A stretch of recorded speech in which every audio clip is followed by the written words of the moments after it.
that it gives those tedious day-to-day activities. You know what activities I'm talking about out there. But those tedious day-to-day work activities, it gives them humdrum. You can Google that if you don't know what it means. But yeah, it just gives that humdrum a purpose. Is our boss setting us up to fail? There was a line, I think, or a threshold by which soldiers were not to pass, otherwise they get shot. A goal that sounds inspiring is not necessarily a good goal.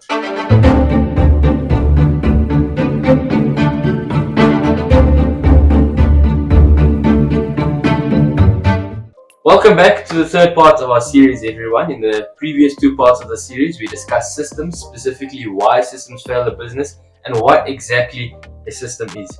In this part and in the next one, we are going to be discussing goals. Today, more specifically, we're going to be discussing how most business managers or leaders don't know how to set proper goals. Today, I'm joined once more by Lorenzo, our team performance management expert, trust, productivity, leadership, systems, to name a few. Lorenzo, it's good to have you here once again. Thank you, man. It's lovely to be here. Yeah, and today we're touching on a topic that, or a common practice that thwarts many businesses from achieving true success. And you're the right man for this topic because I know you have experience in helping others to rectify this issue. Yeah, as you're talking about goals, I'm suddenly thinking of the scenario, something that sounds common to me, the New Year's resolution. Yeah. In our personal life, or most people do, but in business, something similar happens. With every new financial or fiscal year, or every new calendar year, the manager gets all excited, runs around the department and broadcasts the goals for the next 12 months, or even perhaps for the next quarter. And everyone in the organization hears what sounds like a goal. It may even sound inspiring or even aspirational. Yeah. However, a goal that sounds inspiring is not necessarily a good goal. Now that might be perplexing to some, but we'll explain. You see, creating inspirational goals is really hard. Since when we crave big, brave and audacious goals, what people hear is, that's an impossible target. Is our boss setting us up to fail? That's a big challenge. Yeah. The other problem is that managers may know how to set goals, but they're now unclear on how to track those goals or even hold their people accountable. Yeah. And then finally, and I have to giggle because I've experienced this myself too, often in corporations, you'll hear this at the water cooler or in the corridor, people expressing cynicism, sarcasm, and even gossip about the new goals that have just been uttered. And people might say, how long is this goal going to last? Yeah. Or, why do they keep changing the goalposts? And my best one is, what happened to last quarter's goals? Aren't we still working on those? Yeah. And I think for everyone at home who may be watching this, ask yourself if your business goals often sound vague with no clearly articulated or written direction. And if that happens to be the case with you, there are a couple core principles when it comes to goals to keep in mind. And we know that if you apply these principles when it comes to setting your goals, it's going to guarantee that you have a goal that is worth pursuing. So Lorenzo, perhaps you could enlighten our viewers as to what some of these core principles surrounding goals are. And there are not many, there's only a few. It's quite interesting. The main problem you see with goals, in the design of goals, is its specificity. Yeah. Goals need to be specific. And so we simply have a rule that involves two simple ideas. The first idea is, how do we know we've won? Okay. And then the second idea is, do we know when we've won?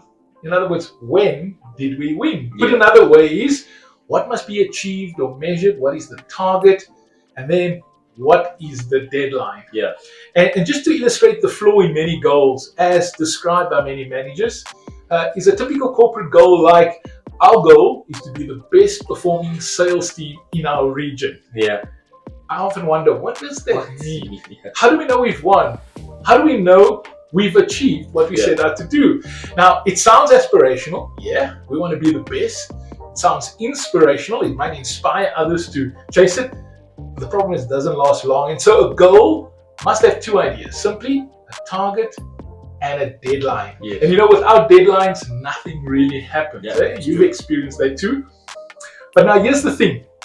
When I think about this word deadline, I wonder often about its origin. Have you ever thought about where does the word deadline originate? I do. In fact, no, I am open to correction for those of you out there who may be watching. But from what I understand, it originated somewhere around the 1860s during the American Civil War. There was a line, I think it was a threshold by which soldiers were not to pass, otherwise they get shot, killed, whatever. And it just wouldn't be good when they crossed the deadline. Scary, so, eh? Yeah, it is. And then it kind of translated over into the publishing industry, and there was a point in time in which a script or a manuscript, whatever, needs to be published by. That point in time was the deadline. Wow. Now, that's interesting. If that is true, then the word deadline implies a warning or a threat. Now, many managers might not feel comfortable warning or threatening the workers. That's not the idea. The point is, if there was no deadline, nothing would happen. Ask any procrastinator, when do they get work done?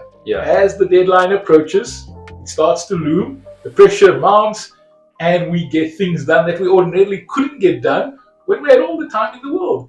So deadlines serve an important purpose in the human makeup. And if we are using this criteria to define a goal, I'm now going to put this on you, Liam. Do you think you can come up with a good example that meets that criteria? Okay. So deadline and a metric that defines it. Or target. Okay. Right. So we'll use a procurement team as an example. They need to procure 60,000 tons within the next 24 months. So procure 60,000 tons within the next 24 months. Sounds really good. In fact, it ticks both those boxes. Eh? It has a target and it has a deadline, but there's still something missing. It still feels a little vague. One thing needs to be added to make it more specific. When you say 60,000 tons, 60,000 tons of what? Okay, all right, let's dig a bit deeper. Right, let's say it's a recycling team. They're procuring aluminium, so they need to procure aluminium. So procure 60,000 tons of aluminium within the next 24 months. Doesn't that sound more specific? It does, yeah. Now we know what we need to achieve, and we know by when it must happen. Let's add one final criteria just to round off this rule or formula for a good goal setting metric. Who's responsible for achieving this goal? Okay, so that would be the procurement team or the company. So we'll call the company Aluminium Incorporated. Don't hire me to name your company, by the way. I'm not going to do a great job. We'll call it Aluminium Incorporated. So procure 60,000 tons of aluminium within the next 24 months by the Aluminium Incorporated procurement team. Wow, that makes good sense. How does that feel when you say it? It feels very specific and it makes sense. In fact, everyone in the organization will understand what the goal is, when it's due, and who's responsible. Even people who are not part of the goal formulation process. It clearly identifies what must be done.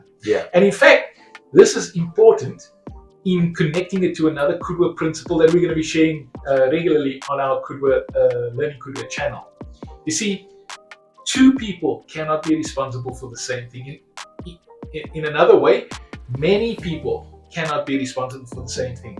Without specific responsibility, nobody can be held accountable.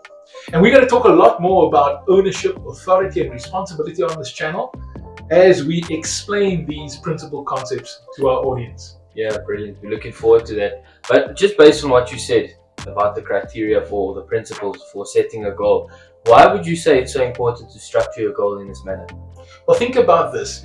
If you create a formula rule like this, structuring all of the goals, then goals will be consistently applied throughout the team and even the organization. In fact, goals will be consistent from one financial period to the next. We don't have to retrain people. Everyone will understand what the goals are, and everyone will know what they need to do to make the goals happen. The other thing that it also does, it helps people to know what they are truly responsible and accountable for. Yeah, brilliant. I love that. So I think, and like you mentioned earlier about aspiration or inspiration, what happens once that inspiration or aspiration feeling, because it is a feeling, what happens when it wears off? You need that goal that everyone understands, everyone is committed to working towards, to drive them. And I think a benefit to that as well, or carry over, is that it gives those tedious day-to-day activities. You know what activities I'm talking about out there. But those tedious day-to-day work activities, it gives them humdrum. Humdrum. You can Google that if you don't know what it means. But yeah, it just gives that humdrum a purpose. It gives it like you're actually working towards something. And I think the discomfort that they might feel temporarily from the humdrum is that it might feel temporary because they know they're working towards something that is going to have a great outcome. Yeah, and it's also connected to the design of human beings. People love to win. They like to know whether they are winning, whether they're making progress on an objective, target, or goal. And so when they feel the temporary pain of the humdrum of work, the long-term benefits of achieving the goal becomes clear and people are able to endure. Yeah, absolutely. And you can kind of see how your future is going to look once you've achieved that goal. And that kind of leads us into our next topic around goals, and that is that goals and vision are often confused for each other. So perhaps some of our viewers out there, you might be wondering, why are we going to be talking about the confusion between goals and vision? Well, perhaps ask yourself, what is the difference between goals and vision? We know that there's a clear difference, but it needs to be well defined. Everyone needs to understand what the difference between goals and vision are. And in our next video or our next part, we will be clarifying this so that you can understand it and those whom you lead can understand it as well. You know, this is going to be a staple on our channel where we tell a nice story, explain some simple concepts, and then summarize all the takeaways to our audience. Don't you want to do that for this episode? Absolutely. So, from what I understand, we have three metrics or three qualifiers for a goal. The first is that it needs to have a clearly defined metric or target. The second is that it needs to have a deadline. And the third, it needs to have someone that is responsible for the goal. So it would be basically what, when, and who. Isn't that simple, eh? Yeah. What, when, and who. Yeah. I mean, that's a formula that everyone can remember. Yeah, absolutely. So with that, we are concluding this video. We hope you have found some value from this video. We hope you can apply it, and we certainly hope that you stay tuned to see the future content that we have planned for you.